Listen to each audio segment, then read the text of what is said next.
Hello students, welcome to the Hindi class. आज हिंदी व्याकरण में जैसे कल हम लोग पढ़े थे कारक, कारक के भेद। कारक के कितने भेद होते हैं? 8 भेद। तो कल हम लोग 3 पढ़े थे, कर्ता कारक, कर्म कारक, करण कारक। आज हम पढ़ेंगे संप्रदान कारक। ठीक है। संप्रदान यानी जिसके लिए काम किया जाए या जिसे कुछ दिया जाए वह संप्रदान कारक कहलाता है। संप्रदान का शाब्दिक अर्थ है देना। ठीक है।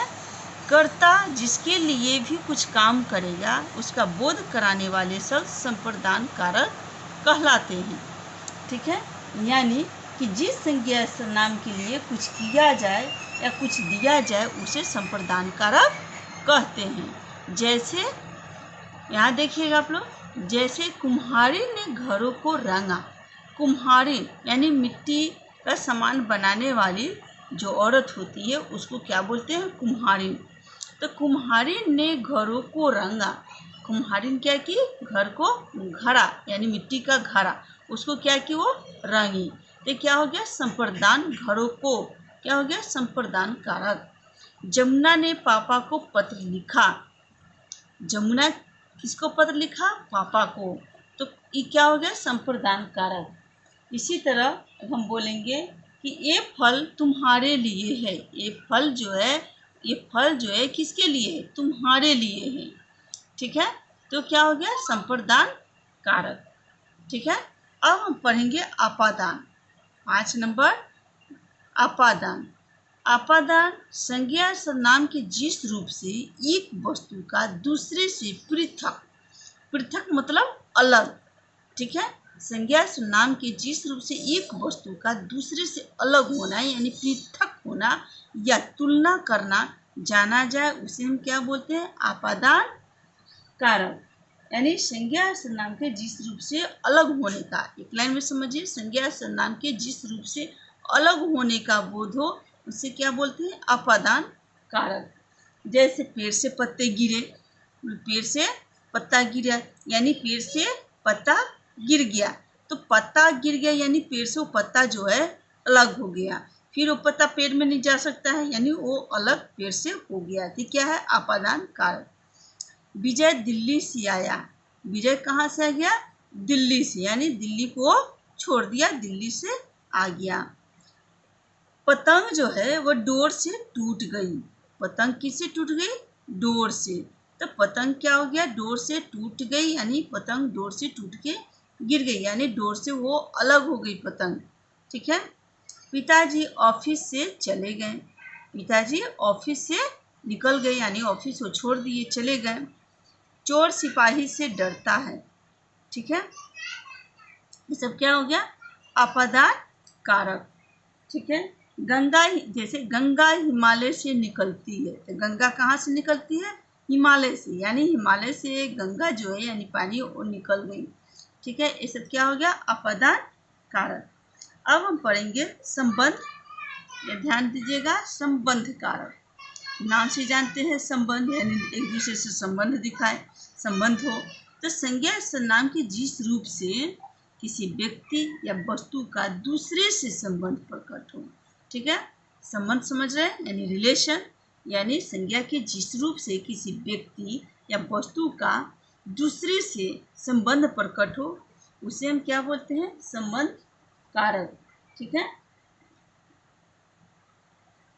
जैसे यह मेरा विद्यालय है। तो मेरा का संबंध किससे है? विद्यालय से। बीच में यह मेरा विद्यालय है, क्या दिखा रहा है? संबंध दिखा रहा है। यह संबंध कारक है। यह संचित का बेटा है। यह बेटा है किसका? तो संचित का है, यानी संचित का बेटा है वो। तो यहाँ मेरा से विद्यालय का तथा संचित का बैठ से का संबंध, बेटा से संबंध पता चलता है। ठीक है। अतः मेरा तथा संचित का में संबंध कारक है। ठीक है। संबंध कारक के विभक्ति चिन्ह क्या होता है? का, की, के, रा, री, रे होते हैं। ठीक है। जैसे चेतक राणा प्रताप का घोड़ा था। चेतक क्या था? राणा प्रताप का घोड़ा था। ठीक है। यानी आप राणा प्रताप का नाम सुने होंगे कि उनका एक घोड़ा था जिसका नाम चेतक था। ठीक है। तो राणा प्रताप जहाँ भी जाते थे उस अपने घोड़े चेतक के साथ ही जाते थे। रणभूमि में चेतक के साथ ही, यानी राणा प्रताप को चेतक से संबंध है, उस घोड़े से। क्या हो गया? संबंध कारक। अब हम पढ़ेंगे 7 नंबर, यानी अधिकरण कारक। क्या? अधिकरण कारक। संज्ञा या सर्वनाम शब्द के जिस रूप से क्रिया के आधार या उसके होने का स्थान या समय का बोध हो उसे अधिकरण कारक कहते हैं। फिर से सुनिएगा। संज्ञा या सर्वनाम शब्द के जिस रूप से क्रिया के आधार या उसके होने के स्थान या समय का बोध हो उसे अधिकरण कारक कहते हैं। जैसे चिड़िया घोंसले में बैठी है। चिड़िया कहाँ बैठी है? घोंसले में। बच्चे मैदान में पतंग उड़ा रहे हैं। बच्चे क्या कर रहे हैं? मैदान में पतंग उड़ा रहे हैं। कहाँ उड़ा रहे हैं? मैदान में। तो घोंसले में तथा छत पर या मैदान में से क्रिया संपन्न होने के आधार का बोध होता है। ठीक है, अतः यहाँ अधिकरण कारक है। समझ गए? 8 नंबर, यानी सबसे लास्ट, क्या है? संबोधन कारक।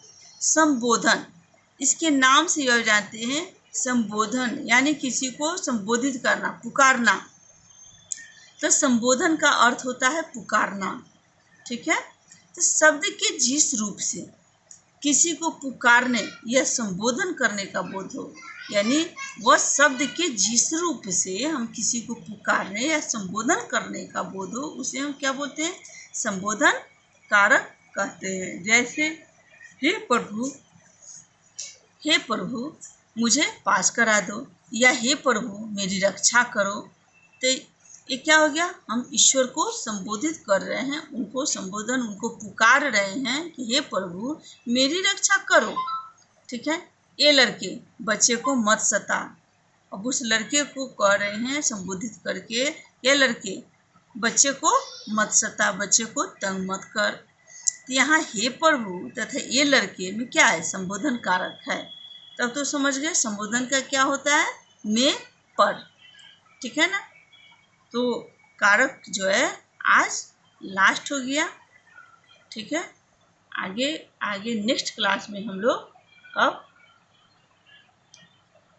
आगे क्लास में हम लोग बुक से पढ़ेंगे।